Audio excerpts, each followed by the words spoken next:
removed. Okay, so we should be recording, and welcome. My name is Caitilin Walsh. I am a professional translator. I sit here in Redmond, Washington, and I work in software, surprise, as well as in culinary arts and nutrition. So I've been doing this for about 35 years. I'm ATA certified, certified by the American Translators Association, French to English, and I have served as past president of the ATA, as well as now serving as the chair of education and pedagogy, where my role is really to try to find and illuminate pathways into careers in translating and interpreting, because much like world languages, we are finding a shortage in our industry. So one of the ways we address that is to talk about our careers. And we think that because the foundational work is being done in the world language classroom, that's a really great place to start. And hopefully there's also some benefit for you in that having students with career ideas, we know that they start making those plans when they're about 15 years old, that it motivates them to increase their proficiency so that they can use the language. So it gives you a tool to use in the classroom, both to explore and play with language, but also to motivate students to move on to those advanced levels that we would like more students to advance to. Okay. So I've spoken at a lot of language educator gatherings over the last few years. And in particular, our need to sort of up the game in terms of preparing more students to become qualified translators and interpreters. So today, I want to focus a little bit on the growth of the industry, just to give it a framework, and then talk about some of the resources that I recently featured in an article that appeared in Language Magazine. And if you go to the Google Drive, you'll find that article from Language Magazine with all the links in it embedded, as well as a few classroom resources for things like role play and scripting and learning to shadow. Okay. So without further ado, that's not what I wanted. I wanted that. There we go. So translating and interpreting are seeing ongoing growth. The number that comes from the Bureau of Labor Statistics remains very, very high. They're saying 20% growth over the next 10 years, and that number moves up, it moves down, but it's still much faster than all other occupations, as you can see from the chart. And it's much faster for most communications workers. And we consider ourselves communications professionals. It's also a huge industry. It's about $50 billion worldwide. And it's impossible really to tease that apart into domestic and international, simply because it's one of those careers, one of those industries that spans boundaries, especially country boundaries, for, I hope, obvious reasons. And what's really interesting is that even as other industries have shrunk with COVID and the pandemic shutdowns, interpreting and translating are still going strong. If we don't have to deal with international trade, we're dealing with vaccine rollouts and package inserts and testing. So, and obviously the government has a slight involvement and is the largest employer of translators and interpreters. Right. So we are beginning to experience shortages in new talent, and that's one of the reasons that we'd like to get the word out a little bit. So demand reflects demographics and trade. So if you look at the top markets for interpreting in this country, you don't have to look any farther than the states with the highest immigrant populations. Surprise, it's New York, Florida, Texas, and California, as if you didn't already know that. Because a lot of the work that's happening is happening inside this country. If you can imagine somebody needing to call Comcast to get their cable TV set up so they can get Telemundo, that's exactly what's happening.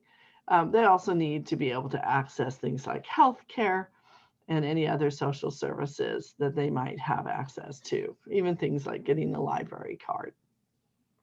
Right?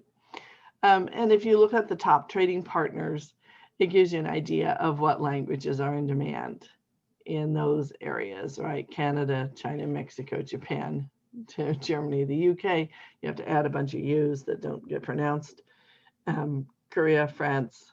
Oh dear, what is that? Help me out. I should know that one. And Brazil.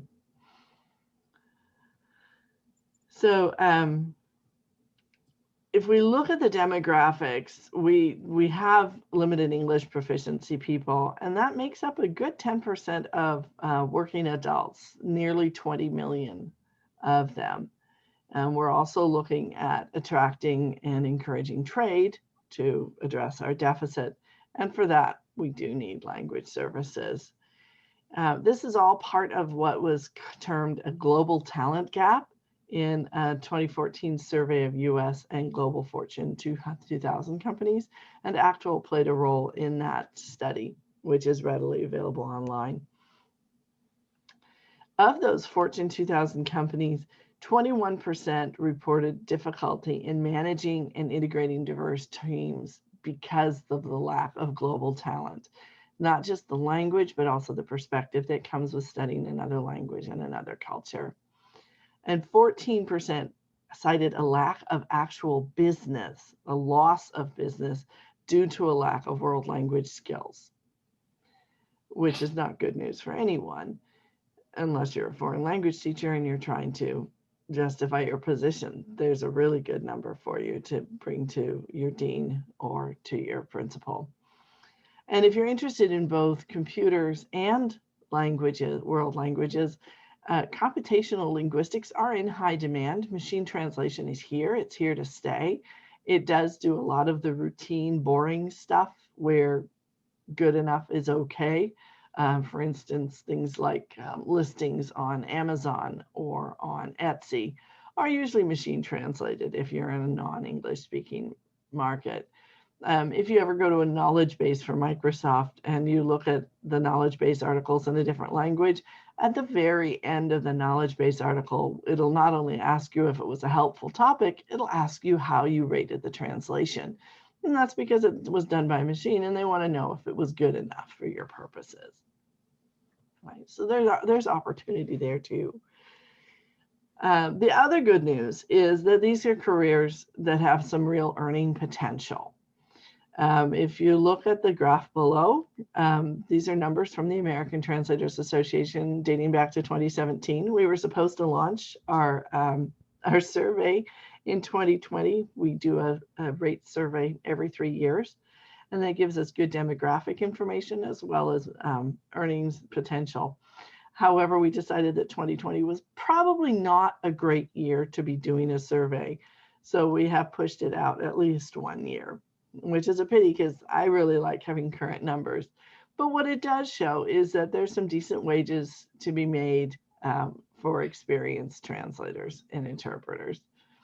The other interesting piece of the puzzle is that about 75% of practicing translators and interpreters, and no matter which sample you look at, you'll get about the same figure. About 75% of them are self-employed, myself included.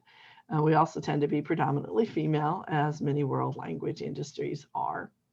And this appeals to a generation that's fairly idealistic, who doesn't want to work for the man, and who is looking for some real flexibility so that they can balance the things they want to do in their lives with the things they have to do to pay rent or move out of their parents' basements.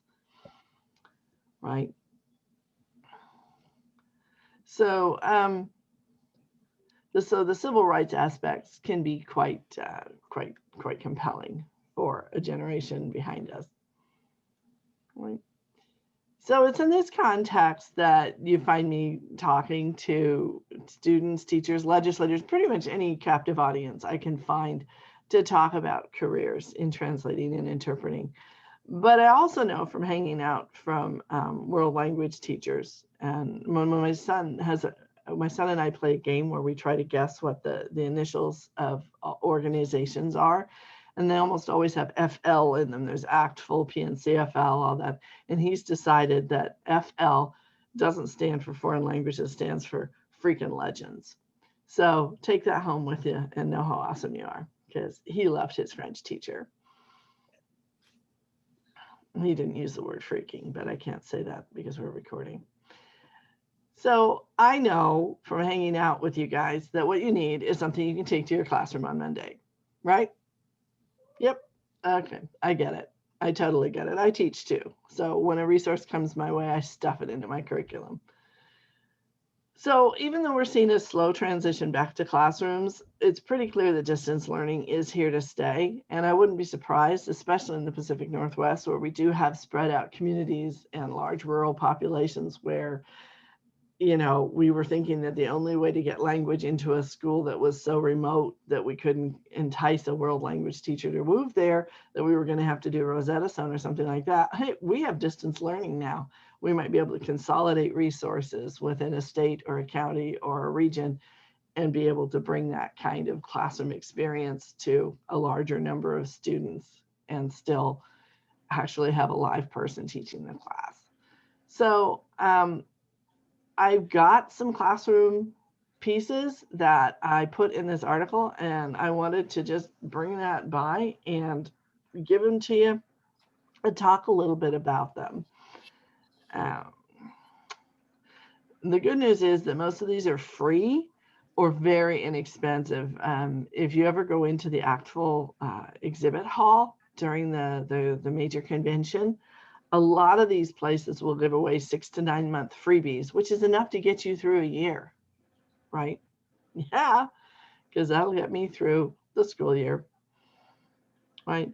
So the basics, depending on the language level and the age of your students. So do I have like nothing but high school teachers here, or? Yeah, elementary school too. Depending on their level and the age, it may seem really basic, but for some students, they haven't even really been thinking about it, right? So, you know, we're in an English dominant country. We don't have the UN in our backyard. It's over on the East Coast where nothing really relates. We're not in the EU where every other person you talk to has worked as an interpreter, it seems. Most of them, their exposure to interpreting or translating has been limited to seeing maybe the governor talking on TV about masks, no masks, whatever. And there's a person waving their hands on the side, the ASL interpreter, right? We've seen a notable absence of ASL interpreting from the podium in the last 4 years, and we're beginning to see a resurgence of it, which is good because it's actually the law. If government services are being rendered, they should be accessible regardless of people's abilities, including the ability to hear, speak, or know English, right?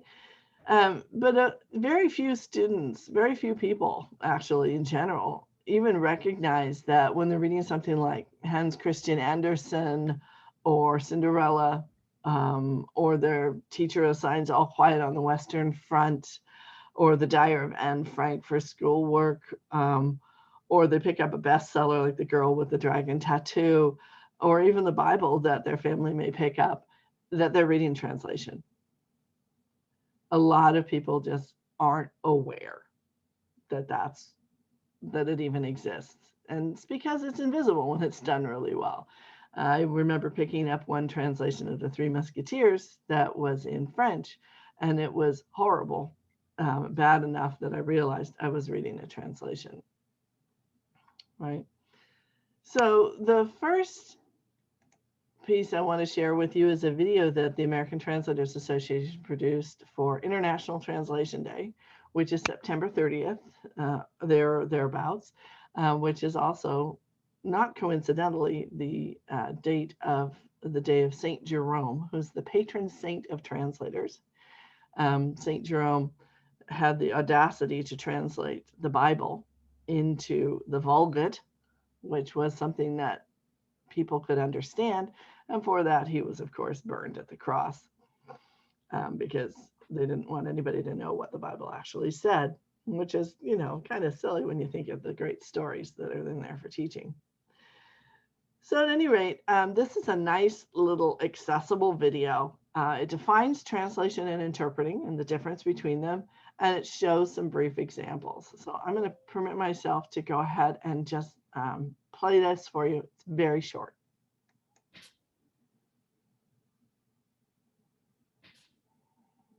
Hello, and happy International Translation Day.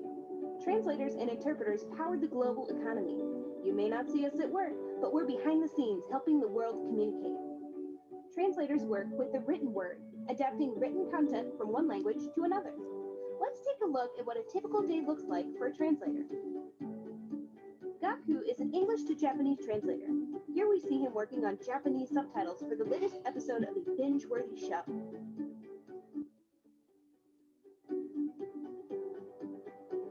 Maria is an English to Spanish translator. She's translating a brochure for a Scottish art museum that's marketing towards Spanish tourists.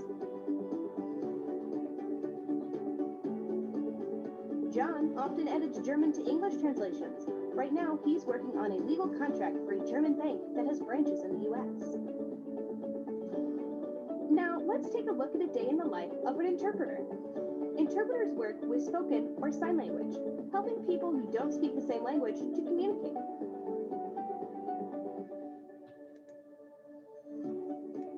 Wayan is an Indonesian interpreter at a hospital in Bali. He's interpreting for an American who broke his leg while rock climbing.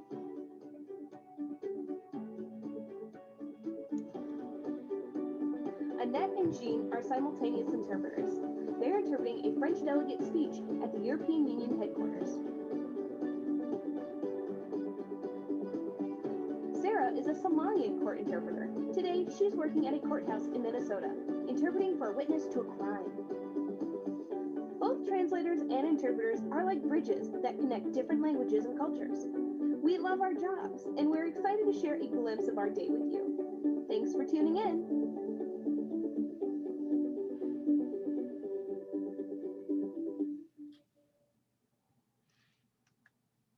There you go. And of course, it took my window away, did it not? Is the screen still there?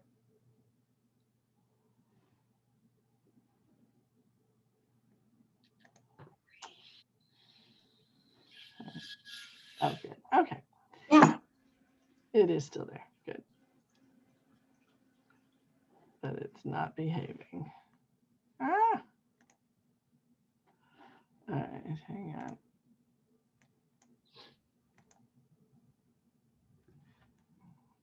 To zoom through everything. Hopefully this doesn't get you any seasick, more seasick than you already are. There's that. Okay, so hopefully you can see that this piece could be used just as a springboard for discussion. I mean, what languages can be translated and interpreted? I mean, there are a good number that are represented here, and they're actually all very realistic. I mean, the largest Somali population in the United States happens to be in Minnesota, right? And you get calls all the time, says Adriana, for asking for Spanish interpreters. And of course, it's hard to tell them that being bilingual is not quite enough. There's another skill set on top of that. But we can talk about, you know, what languages do need to be translated and interpreted. You know, what kinds of languages do we see in our communities? And there's kind of a moment where somebody will realize that it doesn't always involve English. I remember being behind somebody in the line in immigration coming back into the country, and a woman had been on the flight from China before me, and she wanted to know, she had put down interpreter as her profession, and the customs agent couldn't understand why she didn't speak English. It was because she was a Chinese French interpreter. So it wasn't terribly useful to the customs agent, and he didn't have anybody that was going to be able to do that pair, but he only needed Chinese or French. And they do have interpreters on call. right? It also gives students a chance to talk about what languages are spoken in the community, what languages might be needed, what languages do they hear when they go out and about, what kinds of situations might a document in translation, or what kind of situations might you need an interpreter for? Still talking? So hi, I don't know who has their microphone on, but if you're going to have conversations, I'd appreciate I'm it. so sorry. No problem. So these kinds of conversations really help and engage students on a very different level to understand just how these bridges are important. You know, could you imagine going to a doctor who didn't speak a language that you spoke, and yet you needed help? How would you get by? And that builds a little bit of compassion in our students. This one also touches on things like subtitling, which is very, very big, especially as Netflix and Amazon are trying to fill the void in our lives that we seem to have from not going out anymore.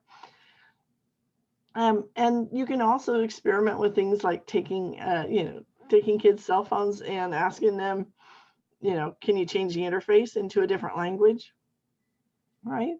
There are also great things like, I think it's on the iPhone and on the Droid phone, and in Office for Windows for online, you can actually change the interface to Cherokee. There are all sorts of small languages, big languages, but it's really an interesting exercise. And then you can ask yourself, how did they do that? But it's something that people like me do for a living, right? So this TED Ed piece is a little bit more involved, and it concentrates on interpreting with a special focus on the preparation needed to do high-level work for conference interpreting, which is widely considered to be the most difficult. It's simultaneous interpreting, usually with a headset in a booth with a partner. And then you trade off every 20 minutes because the mental exercise is so brain intensive that you find yourself flubbing and making really stupid mistakes after about 20 minutes.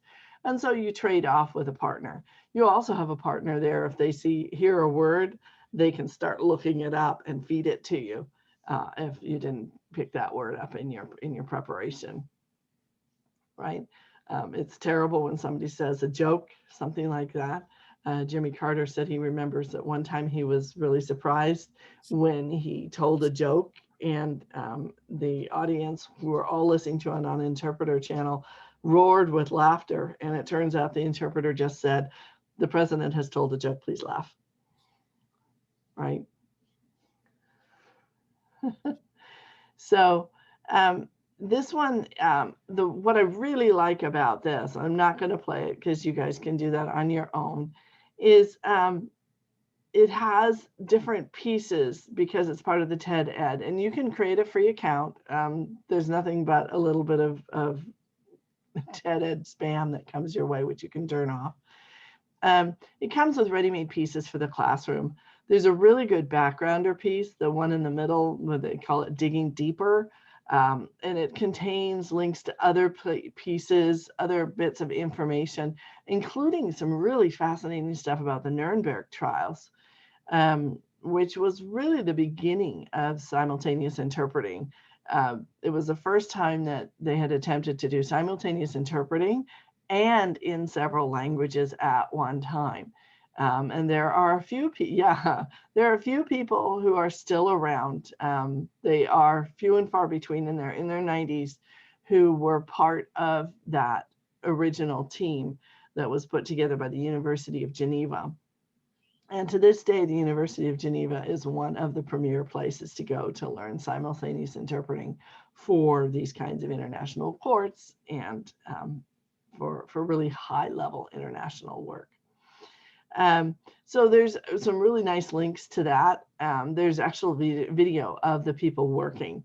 And if you want to get a headache, imagine their microphones are not little headsets, these light headsets that we use in our Zoom calls, but they're actually nailed to the table, and they have to lean in to do the interpreting. And they also don't have a complete glass booth. They just have one piece of glass between them and the people in the trial. So it's really impressive. They also have discussion. Somebody brought up a topic when they were teaching a lesson about machine translation, and what's the role? Speech recognition. Do we need interpreters? Do we need translators? The answer, spoiler alert, is yes. When I think back to 30 years ago when I was translating software manuals and having to say, press OK to enter 1,000 times, I never want to have to do that again. And machine translation means I won't. But when it comes time to write marketing copy for the latest cloud computing product for IT specialists, you want a human who has a deft touch and a really good understanding of both the material and how to market it. And computers just aren't there yet. If you want to understand how they're doing Skype interpreting, using voice recognition, feeding that through a machine translation engine, and then using text to speech to bring it out the other side, all you have to do is count the number of times you have yelled at Siri because she misunderstood what you asked her, or him. I've got mine turned to a male just so I feel better yelling. Right. And then there's also a section of quiz pieces that you can bring into Canvas or other learning management systems. And you can also write your own questions or adapt the questions that they have. So this one comes complete with lesson material. So you could easily spread this to a good week of discussing and exploring. In both of these pieces, the ATA piece and this, we're talking about exploring. We're not actually, doing any kind of preparation work or working on any skills, but making the kids aware of these as careers and the wide gamut. I mean, I've done everything from cookbooks to patents, historical patents for, Victorian clothing. There's just a really wide gamut of areas that we work in. I happen to think that translators and interpreters are some of the most interesting people in the world because we know the most amazing trivia, right? This last piece in the basics from Wired is, I absolutely love this. And it's probably because I know a couple of the people in the videos. Barry on the right is, and his colleague are both State Department interpreters. They're really high level interpreters. They know what they're doing. They train interpreters in Monterey, and they really know what they're doing. And so Wired contacted them to explain what's going on. How do they juggle the languages? How do they deal with this stuff? So it is a twofer too. So they break down the different types of interpreting and they demonstrate it, and you can see how it works, and you can see how things could easily go wrong. And then there's a second video in the series, and if you have advanced students or say heritage language speakers, they're really going to enjoy this. They actually sit the two of them down and they try to stump them by doing things like really speeding up the conversation or having two people talk at once and one interpreter trying to interpret for both of them. And it really breaks down when they start texting with each other and she's doing text language on top of foreign language. It's crazy. So it's really fun to see professionals fail. It makes them much more approachable, but it also gives students an idea of how things are going. And also, if you are going to be doing or building a block where students are going to try to do some interpreting themselves, it's kind of nice to show something like this in the middle of it so that they can see that even professionals have their limits, right? Now, if you've got an advanced class, or older students, the deeper dive resources are still exploratory, but they're a little more granular and they require a bit more of the viewer, right? So it's much less of an overview. Adriana, the handout has the links to all of these videos, and you can get that off the Google Drive. If you have trouble with that, you'll have my contact information. I'm happy to send it to you directly. So these resources are good when you're looking to fill a class or have students, you can have students watch it if you have a flipped style classroom, and they can go back and watch it and forward and go through it however they want to absorb the materials and bring discussion points to class. It's also useful if you want to introduce an extended unit, and you can put these at the beginning, in the middle, and the end. There are different advantages to all of these. The first is the ATA School Outreach Program. And at the risk of sounding like a broken record, obviously ATA is the mothership for translators and interpreters in this country, just like ACTFL and the regionals are your home as world language educators. But ATA has had a school outreach program for over 2 decades now. And it's really a fascinating program. It's open to any level. And that means if you've got, kindergartners and you want to explain, we can send an interpreter out, and that interpreter can play telephone with them, only in different languages, right? Playing telephone is really fun. I've talked to grad students both here and over in Ireland, where I lived for a while, and the students have different kinds of questions, but they're all very engaged, and we can do things together to sort of explore it. So some kids may find themselves playing with the language, how do you call 911 if you don't speak English? That kind of thing. Older kids, you can give them scripts and have them try their hands at translating or interpreting. And if they've tried it themselves, it's really interesting, the questions that they ask of the professionals, because you always leave time for Q&A, right? The questions that they ask them are always different if they've tried it themselves. And a lot of it usually has to do with, where do you get the confidence to do this? Aren't you afraid you're going to mess up? And the answer is yes, you're always afraid you're going to mess up. And the day you think you won't is the day you will. But most of us have put in the hours and put in the practice so that we don't mess up, right? But we are human. High school students in particular love these kinds of presentations. They're considering career choices. That's why we have career fairs in high school so often. And this is a perfect time if you want to bring in a translator or an interpreter or both for a career day. This program can also send them in. And in the handout, there's a link to the page where you can request to have somebody come in. Obviously, we are doing this virtually. We actually used to do everything in person, but we've switched over to virtual very, very easily. And I actually found an older tweet where somebody actually did a Zoom outreach presentation to the University of Bourgogne in France from the East Coast of the US.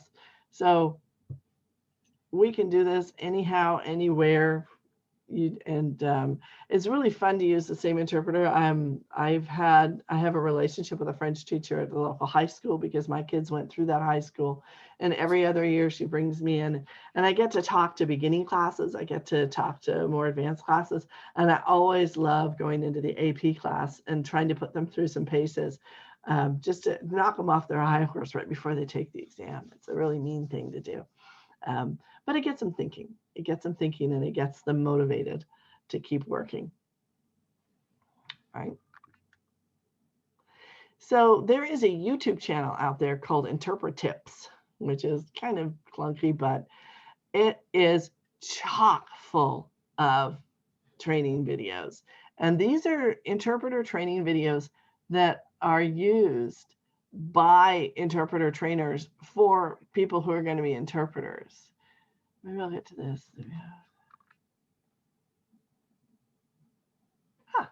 I will come back to that question, Sarah, because that's a really good question. So I like this channel because some of the top trainers are here. And one of them I'll just flag. This is Marjorie Bancroft, and she pretty much invented the approach to community interpreting in the United States. And so it's no surprise that she literally wrote the book on how to do this. Because when you're in a non-adversarial situation, right, adversarial being something like a court situation or the police, If you're in a hospital situation or an educational setting or any kind of social services setting, you're non-adversarial. There's a certain amount of advocacy that has to be done, but there's also an ethical line you don't want to cross. And so she's developed a really good balance between the ethics and the interpreting, right? Her books themselves, they run about $100 new, but you can usually find them for about 20 or 30 used, and they are full of worksheets and scripts that you can use. So worksheets for students to test themselves on comprehension of some of the principles of how to manage an appointment, some of the ethical pieces. Bilingual scripts, most of them are in Spanish. If you work in Spanish, which so many people in the West do, then that puts you in a great place. There are modules on ethics, which is actually really appealing to high school students. They're really fascinated by the idea that there are these boundaries and how do you behave within them, especially if they conflict with your own morals. So that's a really fun kind of place to get students. And it really can bring to light some great conversations and really engages them on a different level. Especially if they've been through those social services that are supposed to help you. How does that make you feel? Right?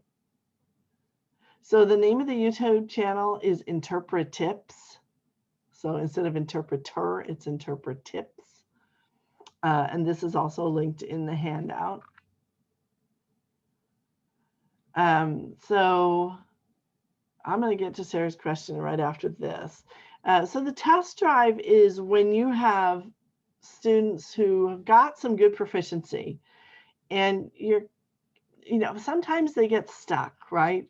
They've been doing this so long, they go to Spanish class, they learn the stuff, they take the unit test, they move on.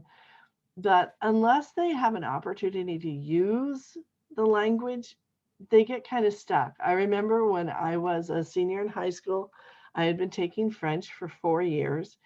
And because I was from a rural town in California, I didn't have the opportunity to study abroad or go to Quebec even. It wasn't in the cards. And I remember my brother and I took a bus trip out to the coast, and the driver stopped and said, "Yeah, you got half an hour for dinner, be back here before whenever we're going to leave." And this couple started talking to each other. They spoke French, but they didn't speak English. And this was the first time I'd ever been called on to use my French. And I couldn't for the life of me figure out what to say. I was so flabbergasted. I'd never actually had the chance to use it in a real situation. It had always been sort of an academic exercise.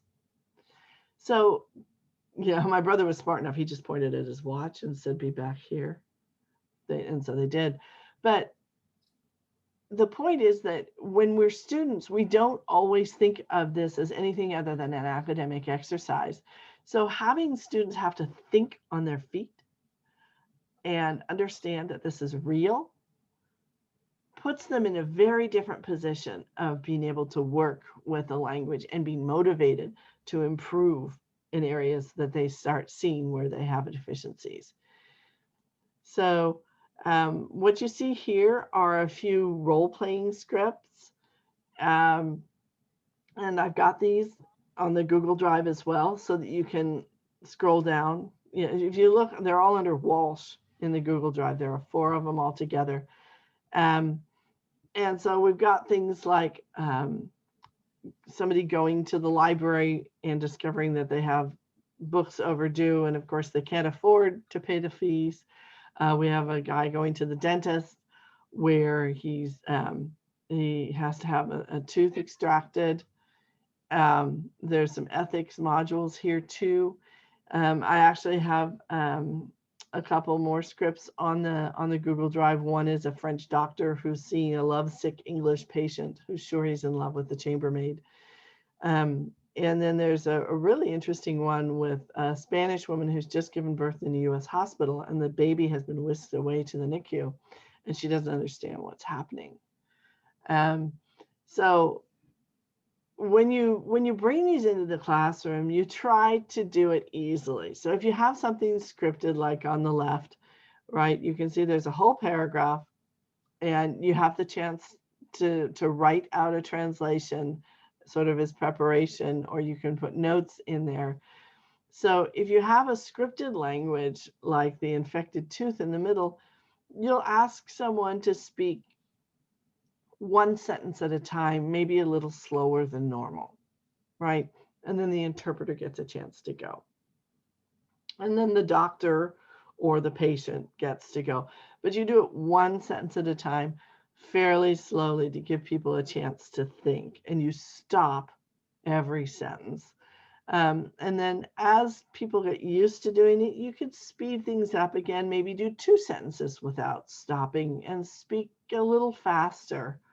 And then you try to work it up to the not at all easy, where people speak the way they normally would, and you do that whole block of text at a normal speed or even a fast speed like a native would speak, especially somebody who's upset and wants answers now. They might be in an agitated state, and it might be very quick.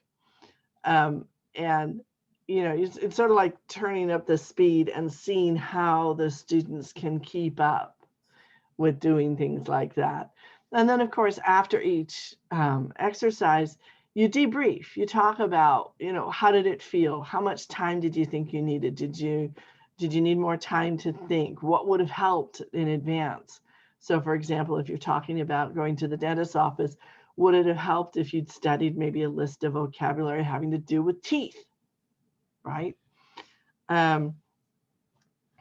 Excuse me. The script with the newborn mother might be even more interesting because it introduces a very emotional piece. Now, it's up to you to decide whether or not your students are mature enough to handle something like this. But the idea is that not only do they have to deal with the language, they have to deal with sort of being removed from the situation.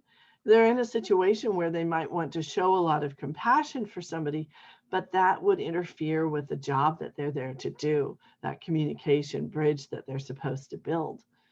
So finding that balance between ethics and what that looks like in real life practice becomes really interesting.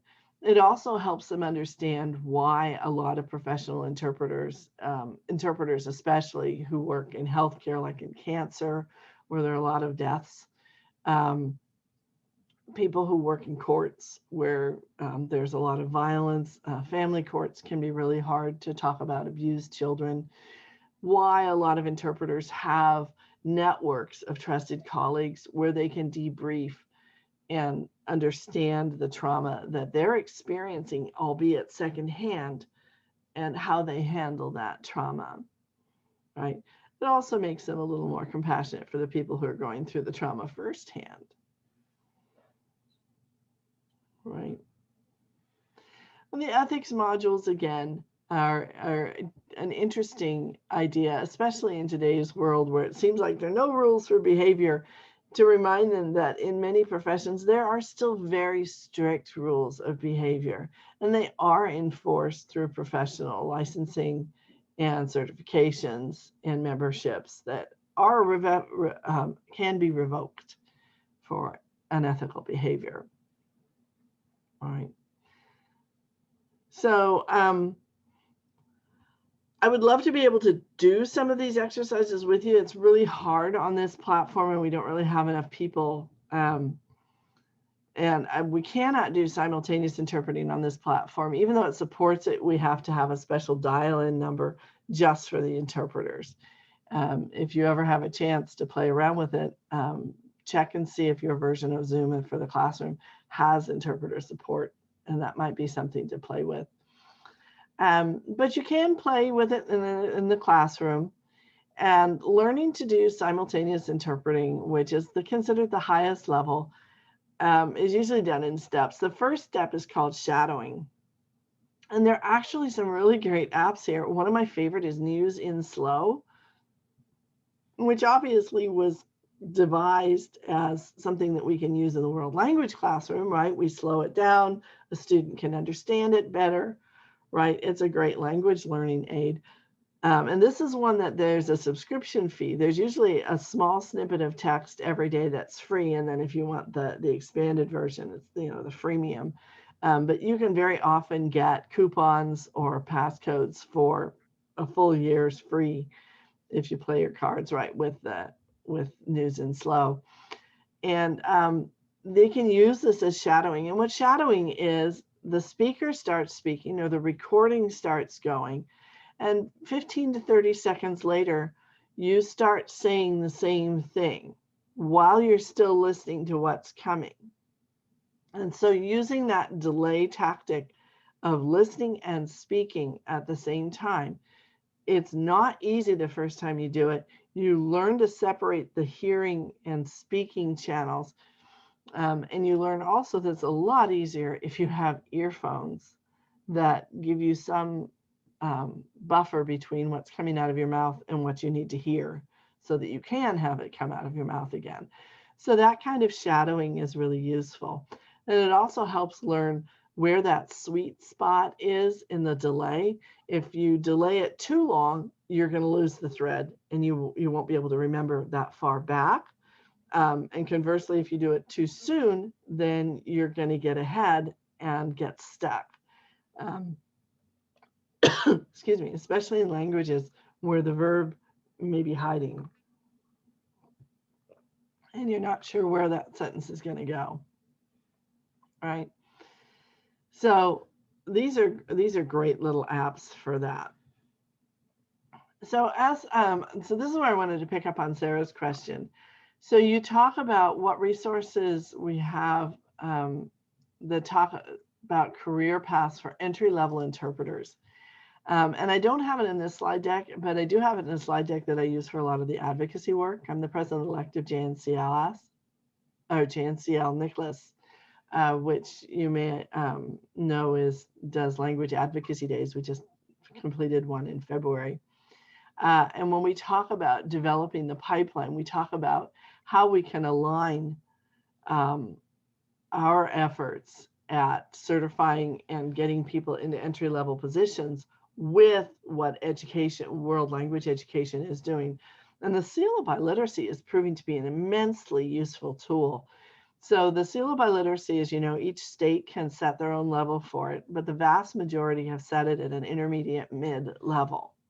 And what's really interesting is if you look at one of the certifications for entry-level medical interpreting, which is CCHI, it's the certified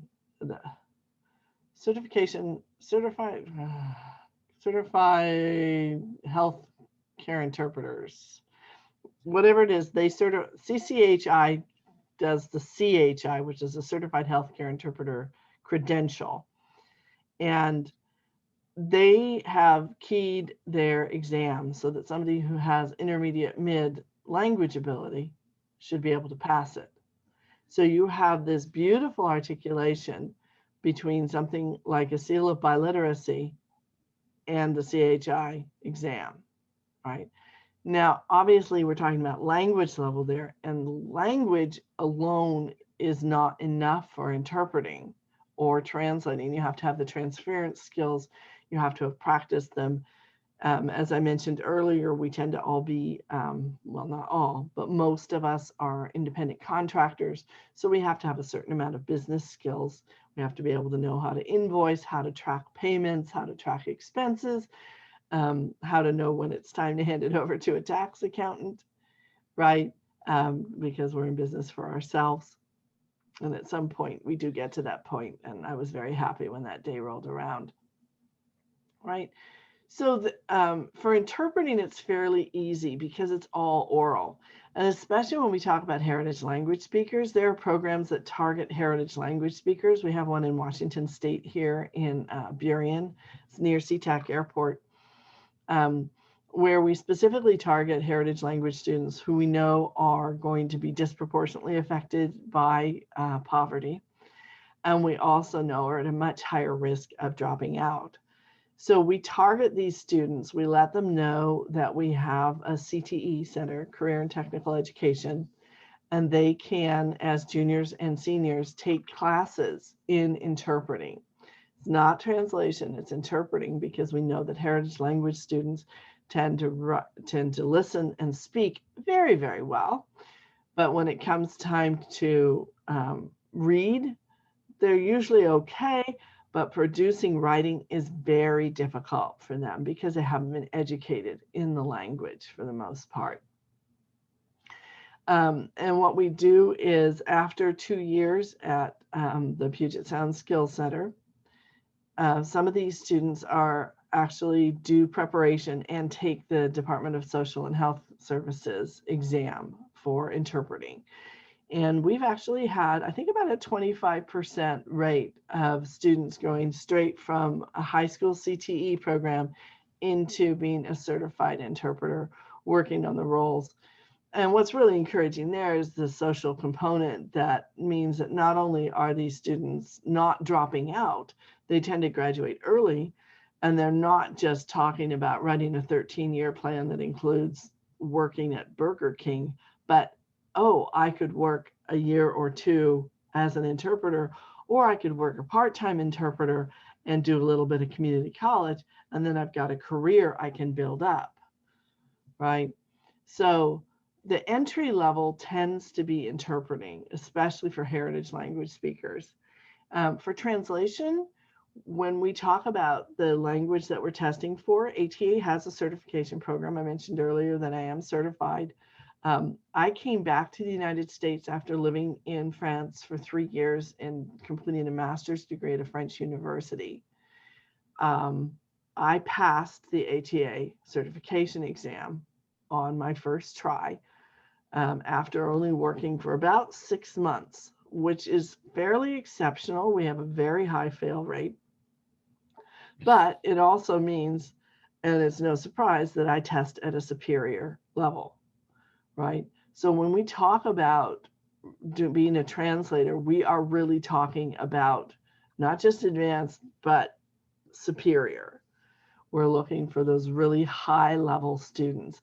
And chances are you've met a few of these along the way. These are the students where when you go into class, they're an absolute joy to have. They're the ones who having them teach would be almost a waste because they have such talent and skill with the language, right?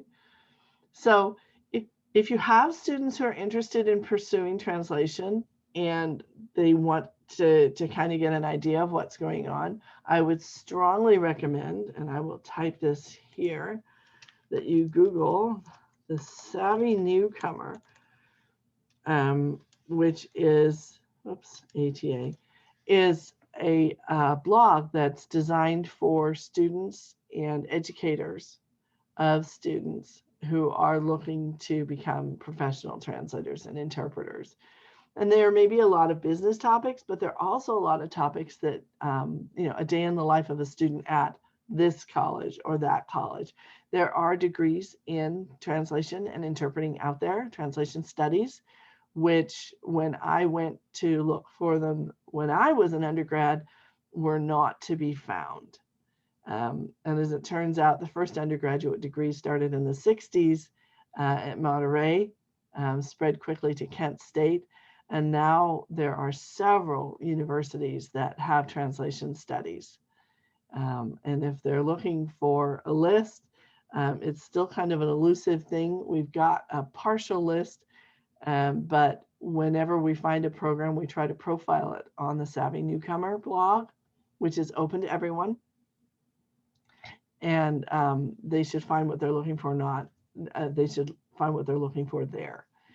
If they don't, send them my way and I will talk to them happily. How common are preparation? So the idea is that just because I can read music doesn't mean I can solo at the opera, right? There's a whole bunch of skills that you don't want me to solo at the opera. There are a whole bunch of skills that go into translating and interpreting. Obviously, language is foundational, right? Having a full understanding, a full command of your source and the target language, noting that we usually translate into our maternal language, right? So I translate into English from French and from German, right? I've lived in both those countries for several years. I'm married to a German man. My kids are bilingual German speakers, heritage speakers. They don't write very well. But preparation programs do exist. There are certificate programs out there. There are 4-year undergrad. There are graduate studies programs. There's even a PhD program at Kent State University. So it is essential to prepare for translation and interpreting as careers rather than just concentrating on language, right? For many of us, that wasn't an option. We would have had to go overseas. And at the time I went to study overseas, the Grande École, the big schools, the important schools were not open to foreigners. That's they train their translators and interpreters with the same care they do architects and doctors and things like that to be independent professionals. So the language studies are foundational. Absolutely, you never stop learning the language. As a matter of fact, I learned a new French word today, which I'm absolutely thrilled. I learned that mansplaining in French is m'explication, which I think is just brilliant. So you never stop learning. The day you do is the day you die or retire. But preparing directly for translation studies will also give them a leg up on not only the business skills and the transference skills and the theory behind it, but they're also going to learn how to use the tools that we use. Not surprisingly, I don't just sit here and type. I don't have a piece of paper, next to my desk and I'm typing away. I actually use dictation software combined with computer-aided translation, which uses an extensive translation memory of corpora that I've translated over the last 20 years or so. And I also have glossaries with tens of thousands of entries that I have built up over the years in my special subject areas. So these kinds of tools are things that translators and interpreters need to master, right? Interpreters also need to learn to master things like headsets and booth hardware.